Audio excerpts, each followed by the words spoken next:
Rebecca Harris, and I want to welcome you to this edition of Senior Moments. I'm very, very excited about this edition because today I'm out at Covenant Woods and I am running into an old friend, Al Fleming. And I've got to tell you, when I was a child and I used to watch the news, which I love to watch the news, I was very, very inspired, and now look what I'm doing.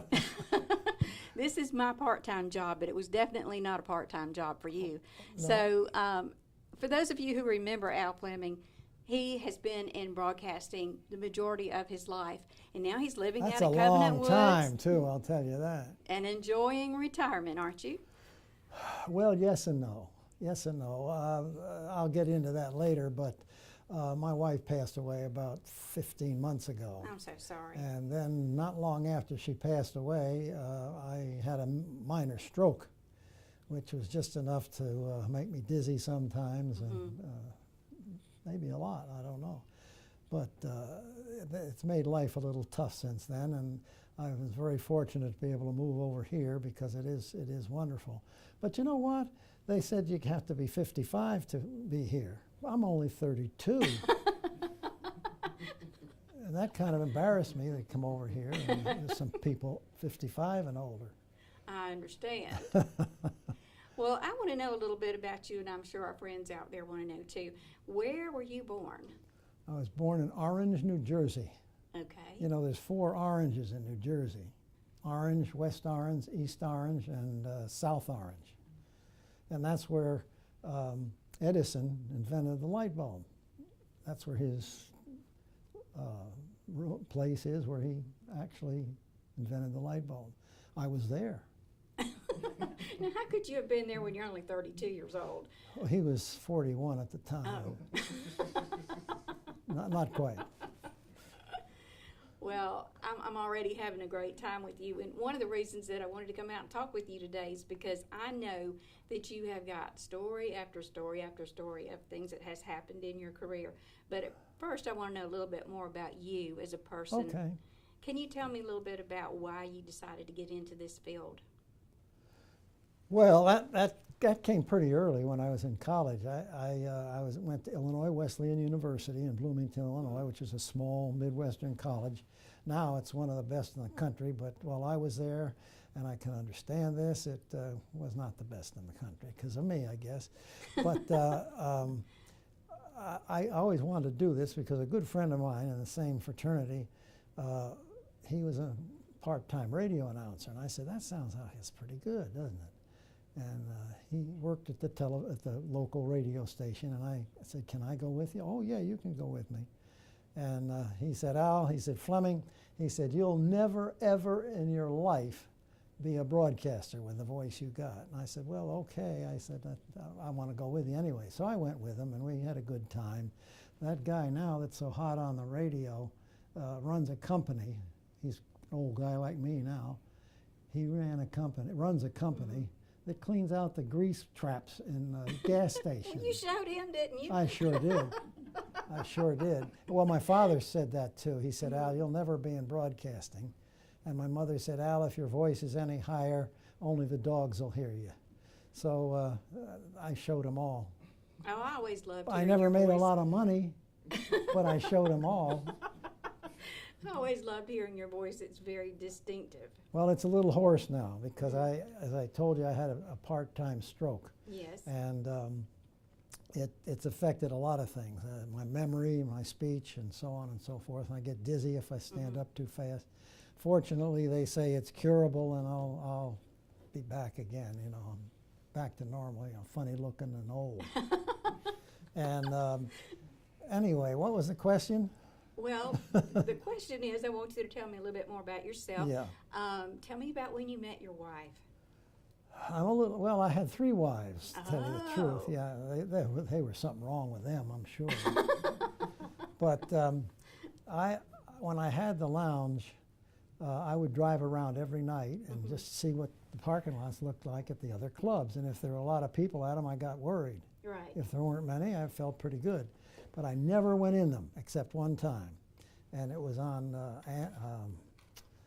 Albany Drive, or right down there off of Macon Road. In Columbus. Yeah. Yes. And I said, I'm going to go in there. So I went in, and there was the lady that I ultimately married. She never went in clubs either, but she and her girlfriend had gone out that night to some sort of a meeting or something. They decided they'd stop in. It was a real nice place. And they did, and I met her there. And we met there.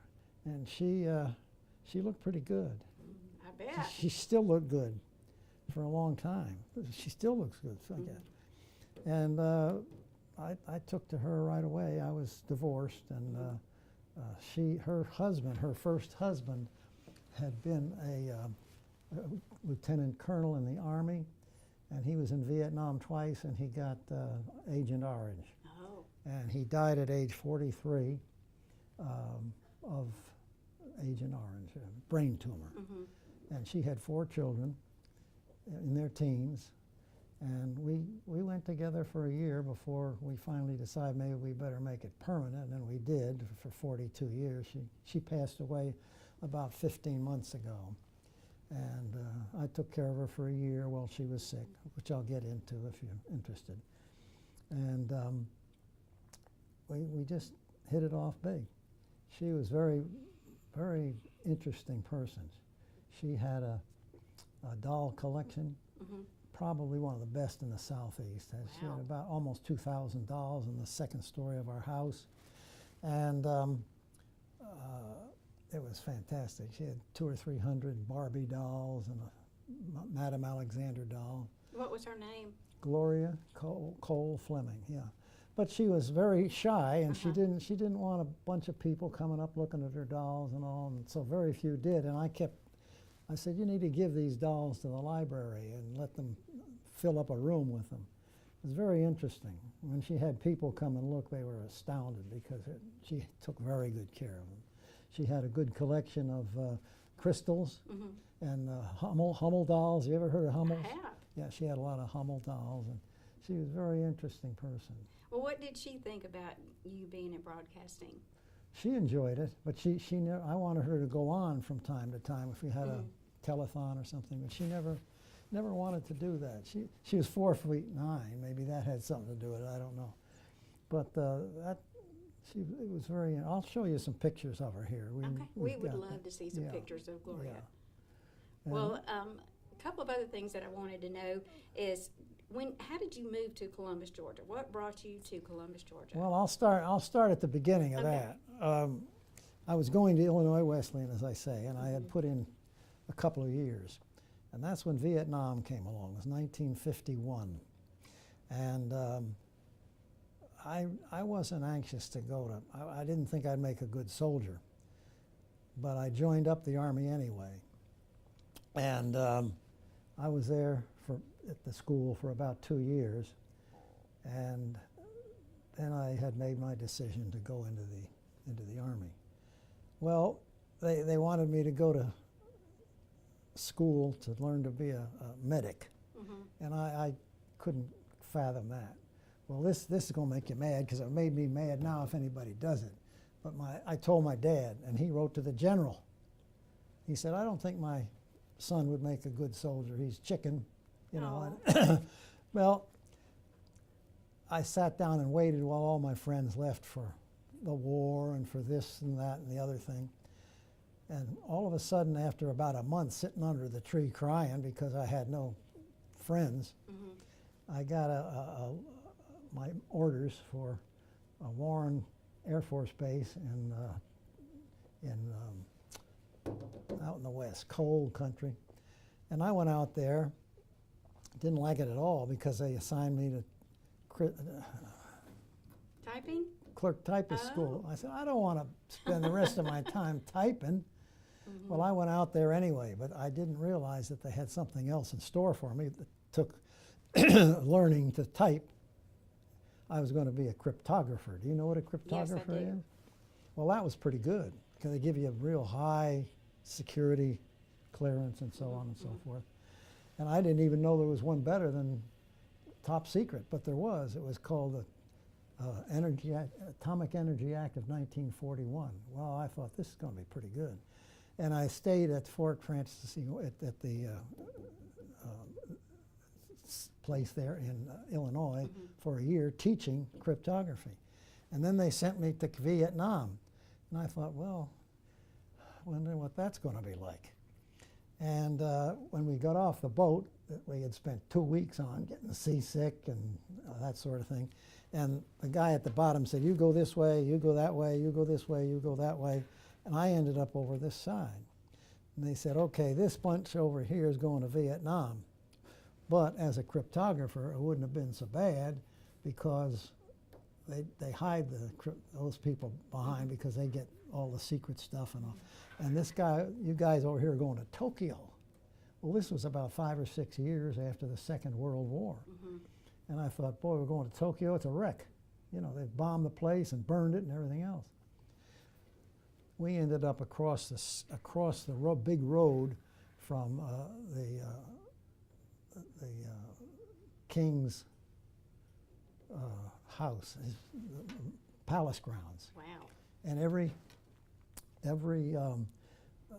New Year's Eve, the king came out, and people flocked into that palace grounds, and they flocked into there to such a 27 people were trampled to death. Oh my goodness. Yeah, and he came out and waved Hiroshima. You all heard us here, Hiroshima.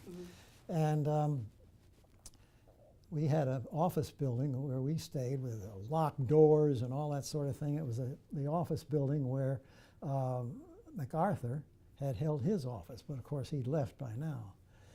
Well, anyway, I was there a year and a half, and I had my second wife come over there, and Tokyo showed absolutely no signs of a war. Most of the bombing that they did burned down those cheap houses. Mm-hmm. And because they wanted to keep the big buildings, the main buildings, the Meiji building where we stayed, and the Kaijo building where General MacArthur had his offices and so on. And it was very interesting.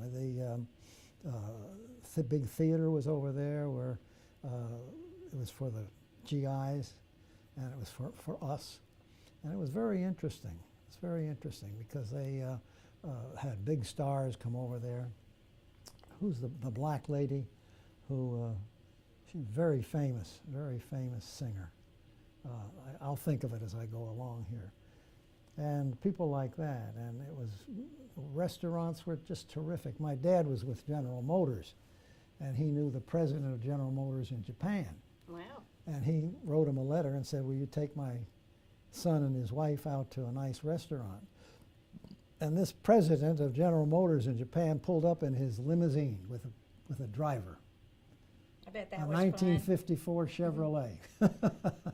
So we went out and had a real nice lunch, and we did all kinds of things in Japan because there was no crime in Tokyo whatsoever, and beautiful restaurants, and all the buildings had been rebuilt, and the Kaijo, the main drag, which was like Times Square in New York, was beautiful. It was, and the people were so nice, and they liked us. And for 3,000 yen a month, which was about $50 or less than that, much less than that, we got our shoes shined and our beds made and all that sort of stuff. For $50, they'd make a fantastic jacket for us, you know. Wow. I bought for $50 100-piece sets of Noritake china, and I sent about 4 or 5 of them home, and it was just wonderful. Well, how many years were you in the service? 4 years. 4 years. I didn't want to make it because I wanted to go back to school, which I did. And So after you left the service, is that when you came to Columbus? No, I finished school, and then I wanted to get some education, so I went back to Illinois Wesleyan. I didn't go for any writing courses or anything like that. I took psychology and things like that. But anyway, I finished that up, and I had remembered the days that I went with Bob Evans to his announcing job. And he had left, of course, to go and have that wonderful job of degreasing, you know. Well, I went back to school and changed my major to simple stuff, you know, speech and that type of thing. But I never took a writing course, which is a little bit strange because that's where what I did came into play. But I got out of school. Somehow I graduated. Don't ask me how, but somehow I graduated. And I went to Illinois, to Chicago. And I got a job at Continental Casualty Company as I wrote the little booklets that they hand out to people they want to buy insurance. And I knew I wasn't going to be there that long. And I kept applying to different stations, and every one of them rejected me, except one. And I always wanted to go to Savannah because they had, that was a nice Yes. place. And I looked in the magazine that I took as a hopeful broadcaster. And there was an advertisement in there for Columbus, Georgia. Write to Joe Windsor at WTVM. They're looking for a news director. I said, oh boy. So I wrote to them. They said, we'll fly you down, we'll interview you, and we'll see what it's all about. About what year was that? That was in 1955 or 6. Oh no, it was about 56 or 7. Okay. And I came down and I interviewed with one of their managers and with Joe Windsor, who's a great guy. He's my champion. Joe, he's still alive, but he's about 5 years older than I am. And I thought the world of Joe, and the station looked good. It was right down there behind the building where Carmike Cinema building is, that beautiful building. And of course that's gone. That's all gone now. Carmike's still there, but the Channel 9 building's all gone and so on. And so I went back to Columbus to this company I work for, and I got a letter in a couple weeks, and it said, appreciate you coming. It was from Joe Windsor. He says, however, oh, this really thrilled me. He said, I don't think you're exactly what we want. Oh. Well, I looked out the window in Fargo, North Dakota, and there was 12 feet of snow on the ground, and it was 20 below zero. And I wrote back to him, and I said, Mr. Windsor, I'm exactly what you want. Because I had been looking out the window at that 12 feet of snow. You were going to make that work. Yeah. So I told him I'd work for quite a bit little. And I said, if in 6 months you are not satisfied with me, I will shake your hand and we'll leave. Because I meant that. I don't blame him for not wanting me because I had not done any jobs so far. Well, I was there for 7 years, and then they sold the station. They sold it to, I think they sold it to Aflac. And that changed. They said they get a new manager, they get a new this, they get a new that. And so I was out. And I'll get into that later too. But Joe Windsor and I had a great relationship. And during that 7 years, we were able to hire enough people where Channel 9 became #1 in Columbus. Channel 3 had been #1. And we made it number 1. And we had taken it to the point where one of where it was the #1 station in the state after 3, or not after 3, but after Atlanta. And so that was good. Channel 9 has stayed #1 ever since. And I had a chance to try to make the others better, but only partially, you know. Yes. Maybe I did, maybe I didn't. But then I went to Channel 38, and that's where I got to do commentaries, and that became the love of my life, was the commentaries, because you can't get stations to do commentary anymore, mainly because they're afraid of getting sued. Right. Now, Channel 9 does commentaries because they require their manager to do the commentaries. And she does a good job, pretty soft, some of them, you know, because they don't want to, they want it to be a plus for their station. Right. But a real good commentary will, I lost a job because of a commentary one time, because I did it against the station I was working for. The manager I was working for. So they always put that disclaimer up there that says that the station may not yeah, agree more with or it. less, more or less. But we had a lot of strong entertainment there. we had the Stocking Strangler at the time Yes. and things like that, and Yes. we got pretty tough with them. And not only the Stocking Strangler, but the All Day Killings. Remember? Do you remember them? Yes.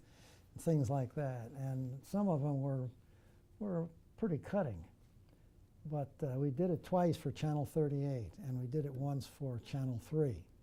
And then they were beginning to decide they didn't want, they wanted commentaries, but they didn't want the problems that could exist. We never had any problems. Right. We never got sued. We got in trouble with the manager of Peachtree Mall one time, and our manager almost told her off because she was. And anyway, I went to Channel 38 after Channel 9, and we had a good time there too. We had a good time. So tell me some stories about some of the people that you worked with.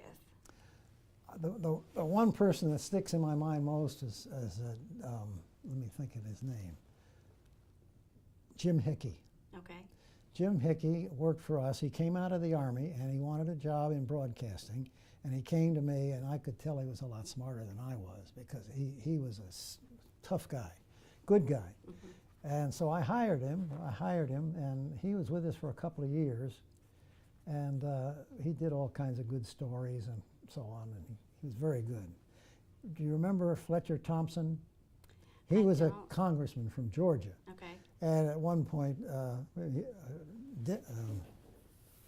he was doing, not him, but our newsman was doing a story. And he called Fletcher Thompson Flepper Thompson. And he was here in Columbus 30-some years later, and we were laughing about that then. Mm-hmm. But anyway, he was excellent. He was excellent. He went to Los Angeles and worked there for several years in their big news department. And then he got a job at ABC. Wow. He was with ABC as one of their top news guys for 30-some years. And the last 4, he was a foreign correspondent. And he was a world-famous reporter. And I was so proud to know him, because I never went any farther than I did. I didn't want to. But you still were an award-winning. Pardon? You still won awards, though. Yeah, we won. I won as a commentator. I did 2. I got 2 Emmy awards, and they were both That's pretty impressive. They were both a third. They were local. They were from Atlanta, and they're at home. My wife made sure they were sticking out somewhere, and Proudly displaying them. well, yeah, I was proud of that. But I worked for a news director at 38, and he said, "We're going to send this one commentary in." It was on the Stocking Stranglers, and I said, "That's not going to win anything. We're up against Atlanta, and guys that have done this for years." And I said, "That's not going to do you any good." So he did. He sent that one in. And we're sitting there up in Atlanta, waiting, and I'm sitting there looking, and they're announcing all these big winners from Atlanta, And then they said the commentaries are a big part of the news and so on. They said that. And they said the winner this year is Alan Fleming from Channel 9. And I'm looking around, where's Alan Fleming? And Gloria said, it's you. So I went up and made a lot of smart remarks, But that was a big thing. And that was the second one I did. The first one I did regarded a guy named Ed something or other from he's a colonel from Fort Benning. And he came to Columbus as he was in charge of cops. And there was a bad accident at Fort Benning, and we sent the newsmen out there. And this Ed, I can't think of his last name, he said, you guys can't come out here and shoot pictures of this accident. And we said, well, it's an accident. It's not a big secret or anything. And I wrote a commentary about him, and I told him, I said, Ed, whatever your name is, you better get your guys in line. And he became city manager before Carmen Cavesa. And we won we won an Emmy for that too. And then in 1974, the guys were good. I give them credit. Jim Hickey and the other guys were very good. And they went out and got these stories. And the other one was on the stocking strangler. And we won that because we pinned the ears back. They were going to put this guy to death that had killed all these the family. And lo and behold, they let him off. They gave him life in prison. And I mean, it was terrible. And I took him to the doctor on that one. And that helped for the second one. And then we won an award for the best newscast outside of Atlanta for the year of '74. And this is part of the stuff that helped to make Channel 9 the #1 station in the state, or in the city. And we were proud of that. We had our troubles too. We had one newsman, Ed Harbison, his name was. He'd been a Army police officer. He hated my guts. Because I felt the way to make the news good was to cover stories locally, show as many local people as you could, good stories. Positive things. Yeah, all right. How many news cameras did you see out at the new building they were building for Columbus State University downtown? How many news stories have you seen on any station from the new building they're putting up by the bridge? They're multi-million-dollar projects. They're things that make Columbus. And we did a lot of that stuff. Nobody's covered them lately. They've covered all the murders and all of that sort of thing. I don't believe in that. Well, that's one thing at CTV Beam. Mr. Green really wants us to do things that are positive and that will make people feel good about where they live. I'd love to talk to him because you can drive anywhere in the state or the city of Columbus any day of the week and come up with 5 stories. Well, that's why we enjoy so much the opportunity to come out and talk to people Yeah, like you. absolutely, Because you are very inspiring to a lot of people out there. Yeah. And even though, you've just lost your wife and you've had a stroke and you've just moved here to Covenant Woods and you've had a lot of transition in your life, you're still just as positive and sweet as you can be. And I want to thank you for telling us stories today. And you're going to quit? Am I leaving? No. We're going to take a real short break, and we'll be back in just a moment to hear some more stories about Al Fleming. We've talked a little bit about his days of broadcasting, and I want to talk to you a little bit about your days with your club. Okay. Yeah, that's fun too.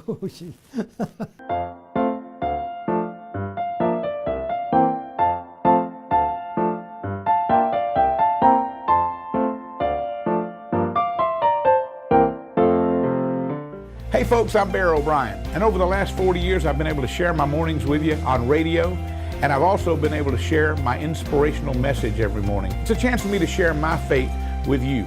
Now we're bringing it to TV thanks to CTV Beam. You can catch us every Monday through Friday morning at 6 a.m. and 8 a.m., the inspiration of the morning. I'm so glad to share it with you.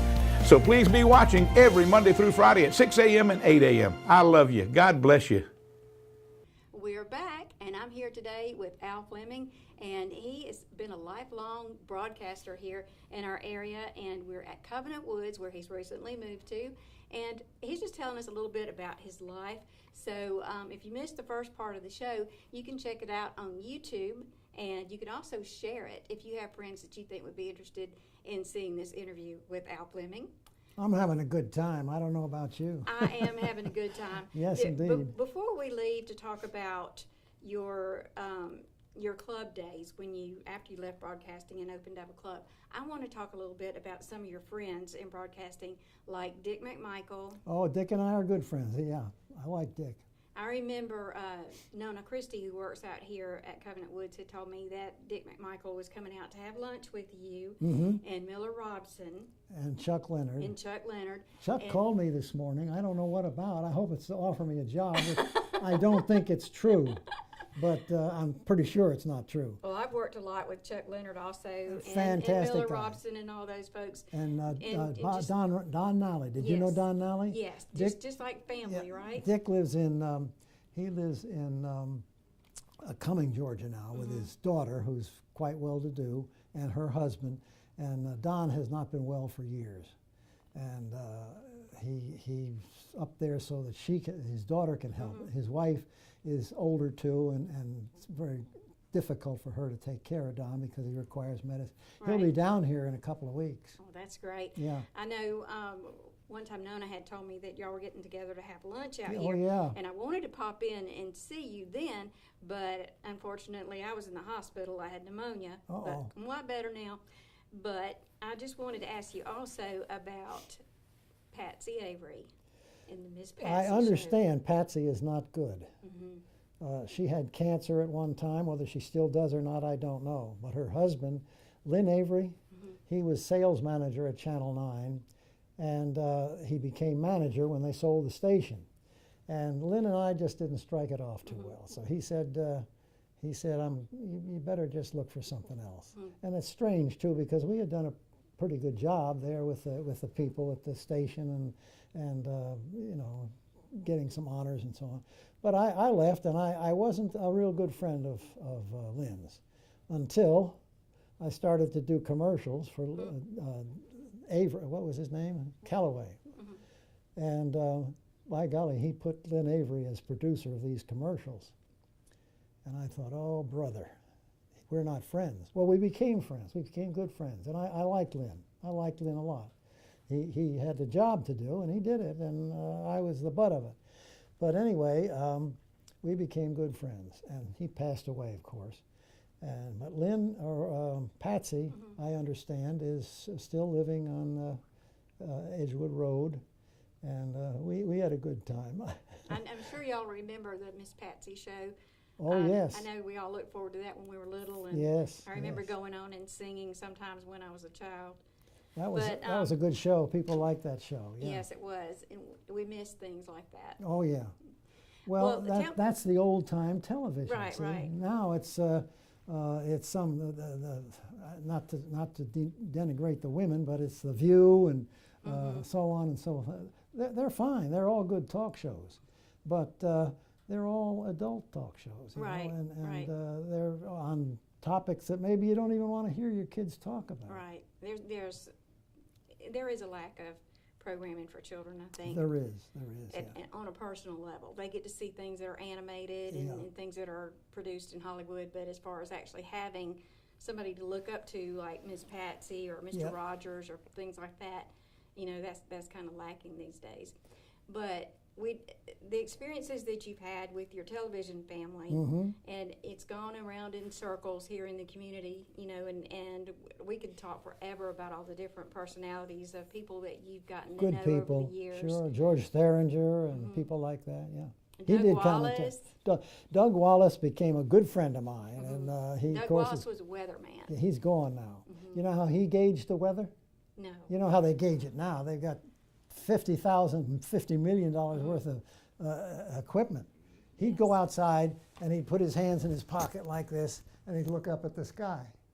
And oh, there's a cloud. Oh, well, that means this and that means that. And he'd come back in and he'd say, well, this is what's going to happen tomorrow. And it did. Nowadays, they have good equipment, of Yes. course, yeah. But Doug passed away, and you know what little people don't know about him. He was in the Army during the Second World War, and he fought his way across the Battle of the Bulge, which Wow. was one of the big battles of the war. And then he came back and he worked for the newspaper, writing. And then he got to the age where he was going to retire and so on, and they wanted him at the TV station. He did a terrific. People still they ask me if I'm Wallace. They asked Dick McMichael if everybody knows him. Doug Wallace, yes. I remember when I was a child, I used to watch him, and he was all the way writing with his chalk on his chalkboard and throwing it up in the air. And I can remember being really small and doing that. In fact, I asked for a chalkboard for Christmas because I wanted to do the news and I wanted to show the weather with my chalkboard. His chalkboard is still hanging on the wall of Channel 3 That's with the last of his thing on it. Everybody loved him. But see, it's that kind of thing that makes a station. Right. They like the station, but they love Doug Wallace, you know. It's the personality. Yeah, Just like you have a very, very memorable personality. And You've already forgotten my last name, haven't I you? have What's not. my Al Fleming. What's my middle name? I don't know your middle name. Knight, K-N-I-G-H-T. Okay. That was my mother's name. Okay. Okay, go ahead. Well, what I want to talk to you about now is cameras and technology. Oh, because yeah. when our cameraman Chris came in today and to set up for our show, y'all were talking about the cameras and how huge these cameras were that you used to use when you were a cameraman and the difference in what he carries around now. Mm-hmm. So let's talk about the technology and the changes over time. Okay. Well, when I came to Channel 9, it was in an old building, probably 100 years old or more, on First Avenue, 308 First Avenue, right behind the Waverly Hotel, which was pretty low class at the time. And one of the big racketeers in Phoenix City owned it, and he had a running crap game down in the basement all the time. Oh, my goodness. And even worse among the ladies on the second floor. So I won't say any more about that. But in fact, upstairs where the newsroom was, you couldn't stand up. It was so low. Really? Yeah, in fact, I threw the owner out one time. I didn't know who it was, and he's looking at the machine down there, you know, the AP machine. And I was late. I said, get out of my way. He's a nice guy. And the next day he came, he says, I own this place. Oh, no. Roy Martin. And of course we became good friends. He was fine. But where are we here? Remind me. Well, we were talking about cameras. Oh, yeah. And technology. Well, the film cameras we use in the news department, a good sound one up on that tripod wouldn't hold it, and it had a cord that ran to it didn't have a battery in it, and it was terrible. And we had Bell and Howell, which was a pretty heavy camera. I'll tell you a funny story about that too. Also, we had the black camera with the 3 lenses on it. You know what that is? A beautiful camera, but it held film, and it took just so long to process film. And edit and cut and all that. Yeah. Yes. Now you can shoot video and in a minute have it on TV. Right. And if you're good at it, which I'm sure are, I'm sure that you can shoot it so that you can edit it in the camera, and you can get that film on in a second. Look what the networks do now. My gosh, they're talking to a guy here, and split screen. There's another guy here, and they let you know that one's on the West Coast, one's on the East Coast. That's right. And it's wonderful. It's wonderful. So the camera work was when Miss Patsy wanted to interview John Wayne, and we had to use this big sound camera, and we were out on the set, which was north of Columbus on the grounds of the Post, and John Wayne wanted to do the interview on the top of the mountain. And Patsy said, okay, Al, put the camera down there. I could hardly lift the camera. Okay, let's back up just a second. Okay. Why was John Wayne here? For those of you who don't know. He was here with a number of well-known stars. And they were shooting the movie, Green Beret. And I loved that. I wanted to be part of that. So I went out there every night and watched them shoot, and it was very, very interesting. John Wayne, you get to know those guys. I mentioned to you before the guy that was on the TV show, and he was chasing down the bad guy. They had accused him of murder, but it wasn't him at all. This guy died not long ago. He drank himself to death. And I met him. He was a big star. And Aldo Ray and people like that. And you'd be amazed. I asked Aldo Ray, I said, you still financially okay? Oh, yeah, I own a lot of land. And so that told me that. John Wayne's son was there. And we watched them shoot some of the scenes where this guy was playing a reporter. I'll think of his name too, because you'd know who it is. And he jumped in the foxhole just as they were blowing it up and things like that. And it took them a half an hour or an hour to set up this explosion scene. And what was left was this guy's shoe with smoke coming out of it. Well, this guy he drank a lot too. He'd go out to the country club at night out there, and the girls would take him out there and get him drunk. And the next morning he knew every line. He was straight as a string. But Aldo Ray, my God, John Wayne got so mad at him. Do you remember the scene where Aldo Ray was slamming the guns down on the table and telling what they were, the guns that the soldiers in Vietnam used? Right. Well, he couldn't remember any of the guns. He'd slam them down, and John Wayne was beside himself, and he stood there and chewing him out, you know. And you think, they're shooting a movie here, all these movie stars that I've been familiar with for years, and he's chewing them out. Well, John Wayne had the right to do it because he was the director, but he couldn't direct. So they called in this big Hollywood director, and because John was starring in the movie, Right. and that's almost impossible to star in a movie and be the director too, because you got to run back and forth to the camera and all. Well, you know, people would walk around town, and they'd go in the 7-Eleven and turn the corner, and there's John Wayne standing there reading a magazine, you know. I don't think it was a girly magazine, but we got to know him pretty well, and we got to know Aldo Ray and people like that. And they shot another movie here with John Garner. It's called The Tank. And then they shot another movie that was considered to be the worst movie ever made. It was called The Kiss of the Tarantula. And the guy that was a producer of it owned a porno studio here in Columbus. Uh-oh. He was well known, and people liked him. He was all right. And we shot that part of that. I say we, I was in that too, as 2 seconds. We shot that story at the Bickerstaff Mansion, just at the end of Hilton Avenue, where they shot the Green Beret, part of that. And we got in a scene where the sports director at Channel 9, Dan Green, we were almost news time, and I said, Dan, let's get down there, because it's right near there, and see what they're doing. So we went down. We didn't expect to stay long. And the director, he says, we need somebody, we're having a death scene, and we need some mourners. So I raised my hand, and Dan raised his hand. We just didn't have a jacket on or anything. And he said, all right, there's the casket. And we're standing there looking, and this guy walks out and jumps in the casket and lays there dead still. And they start shooting, and we're, you know, like that. And we got done, and the cameraman looked real ticked off, and he looked at me and he says, that guy looked at the camera. He said, we got to do that again. So that was me that looked at the camera, and I'd been looking at the camera for 50 years. Yes. And yeah, so we did it again. Did you ever see that movie? I didn't. The gist of it was that this guy was crazy, and he owned a lot of tarantula spiders. Oh. Well, he was a murderer, and he was going to kill people by sicking these tarantulas on them.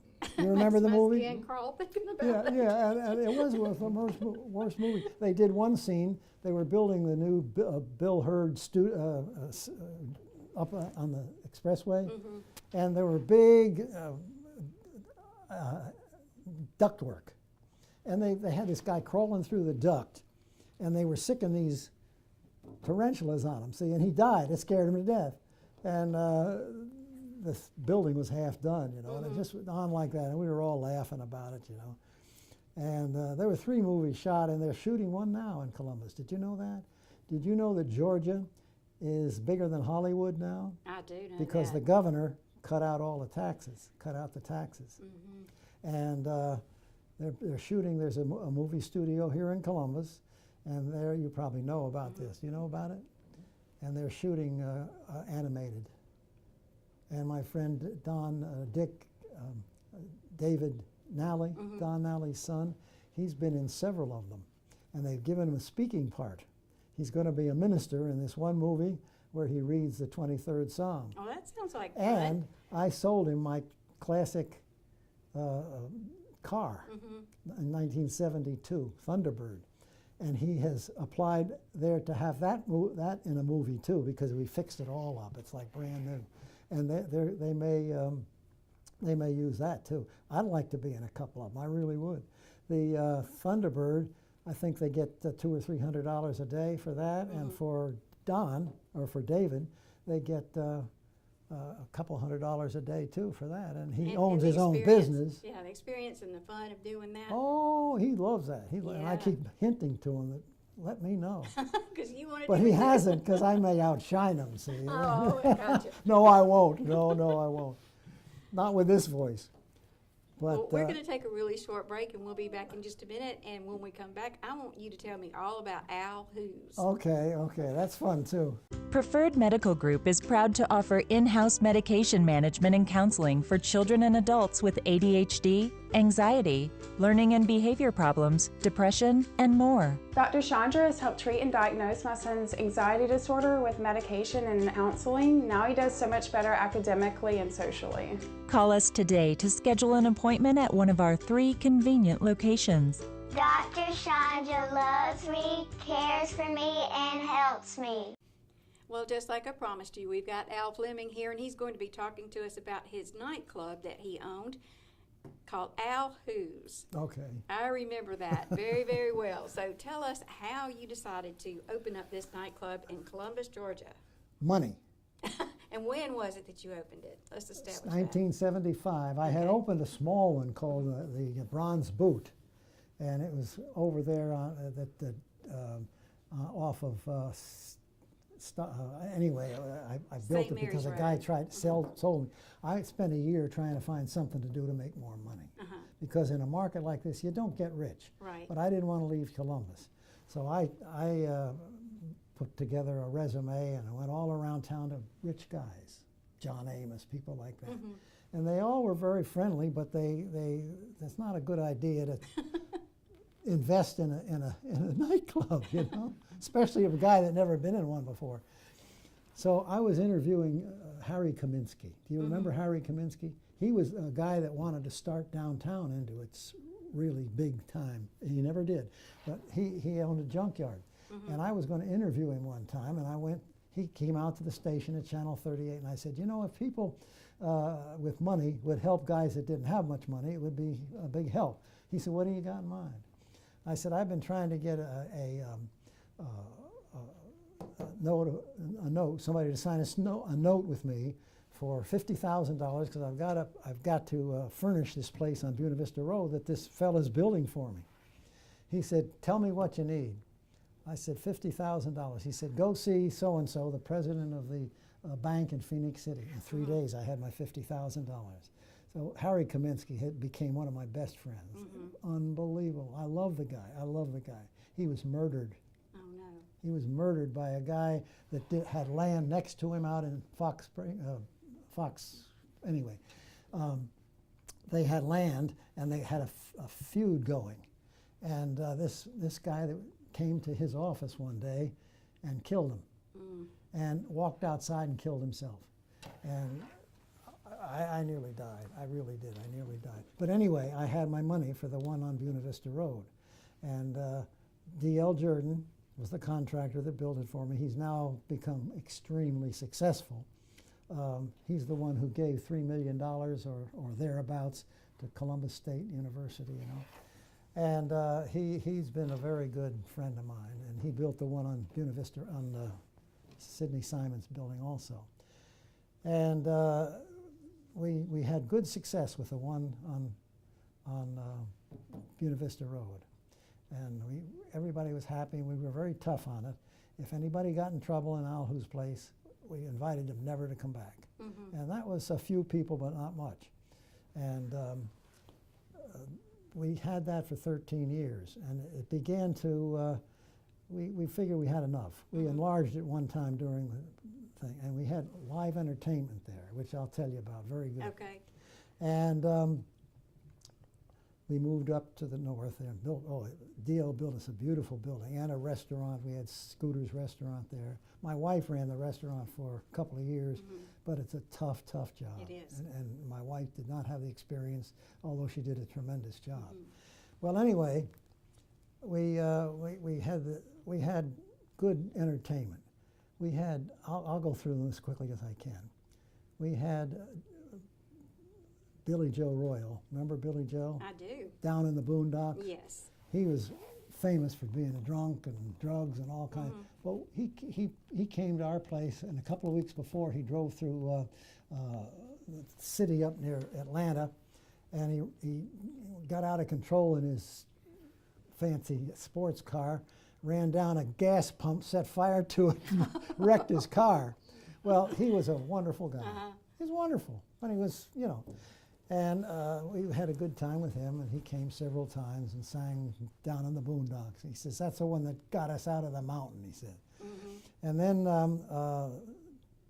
who did I tell you was number 2 to Elvis? Do you remember? I don't. He's played the piano and knocked the seat over and everything. Do you remember who that was?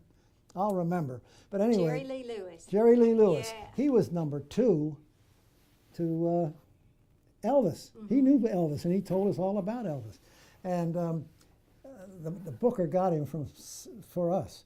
And he brought him down, and the booker took us up to the hotel room to say hi to Jerry. And I thought, oh, what do I do now, you know? We're a little club owner, and he's number 2 in the world. And we went in, and the door opens to the bathroom, and there's Jerry Lee Lewis in his undershirt, brushing his teeth and spitting in the sink, you know. And he said, hi, Al, come on in. I thought, oh, my God. You know, he usually drank a lot, too, but he was stone sober. And he put on this beautiful white suit that he was going to, and we were ready to go. Well, I asked Jim Cantrell, who owned Elvis's Cadillac convertible. He'd had it all fixed up. And I said to Jim, I said, can we take Jerry Lee to the club in that? He said, yeah, I'll drive the car. So we went out to get in that beautiful Cadillac, the top down. Jim was going to drive it. And the guy sits in the back seat ready to go and wave at people. And Jim wouldn't start. Oh, no. Wouldn't start. Jerry Lee gets up, he says, pop that hood. I thought, oh my God, what am I going to do? He'll leave. So Jim popped the hood. And Jerry Lee in this white suit leans down under this hood. And he says, Jim, crank this bus. And Jim starts, it won't start. And Jerry Lee is down there shaking this carburetor. And he said, it won't start. So my wife had a nice car out there. So he said, we'll ride in that car. And it was a nice car. And he's sitting in the back riding along that car. And I guess I was driving it. I don't know. But he went in, and I said, I'll introduce you, Jerry. He said, no, you don't introduce me. So when it came time, his band started playing, and he marches in from the back. And everybody cheers, and he plays and kicks the piano over and everything else like that. And we took him back to the airport, and 2 helicopters were flying in with crosses on the side, and they landed, and they told us those were health helicopters, and there was a baby on each one they were taking to Atlanta. And Jerry said, wait a minute, I want to go look.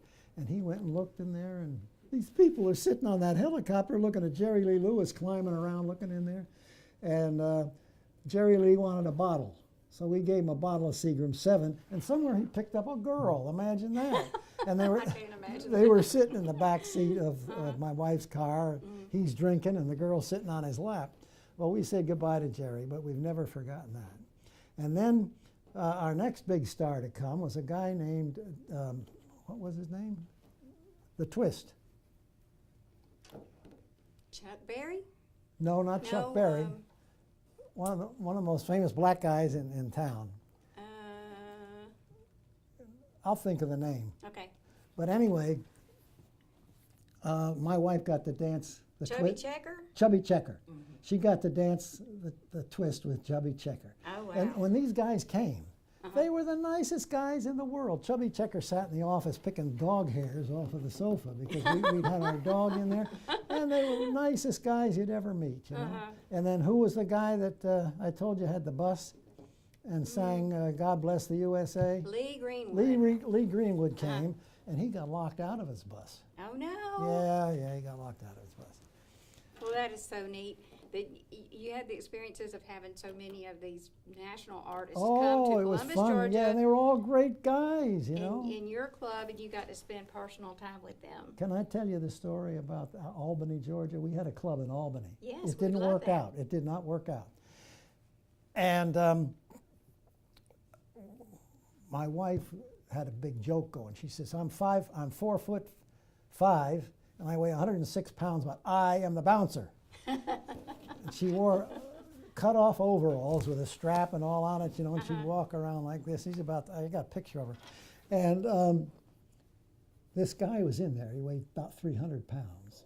Big guy, great big guy, the belt hanging way down here, you know, and he was causing a lot of trouble. And we told him he had to leave. He said, I'm not leaving. He said, I'm a big man in this town.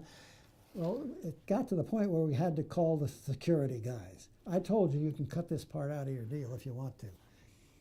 And my wife took the part of the bouncer, but she couldn't handle it. And we called the regular bouncers. And they grabbed this guy, and they flopped him over on his stomach. And they started dragging him out of there on his stomach. His pants fell down. Oh, no. He didn't have on any underwear. Oh, dear. And my wife's walking right behind him. Well, that's something you'll As always I say, remember. you can cut this part. But he said, I had $4,600 on me, and I'm going to sue you guys. Well, he did, and we had a good lawyer. Turned out he was a racketeer. Wow. And he never came back in Al Hu's place. But things like that happened. You know, I got a drink thrown on me one night, sticking all over me, and this real hotly dressed woman, she said, my son took care of her, and the woman said, we do this, I'm from New York, we do this all the time.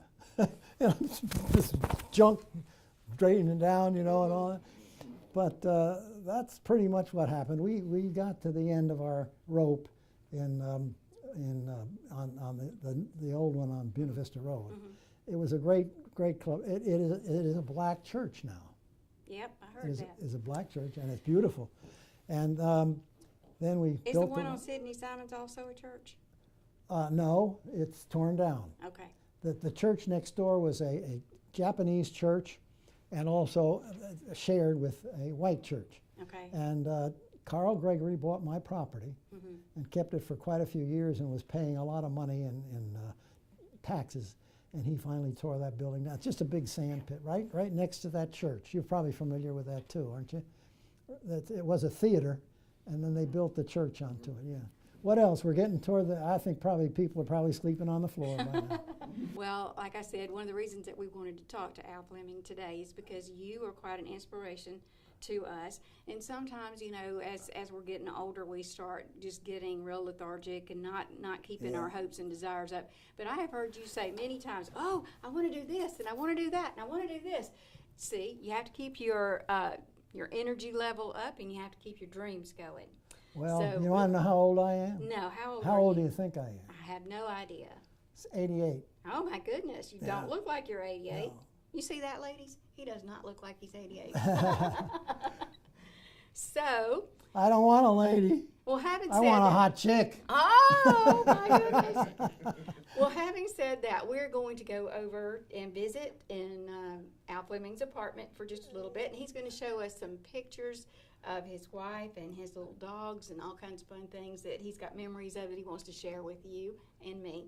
So, y'all come along.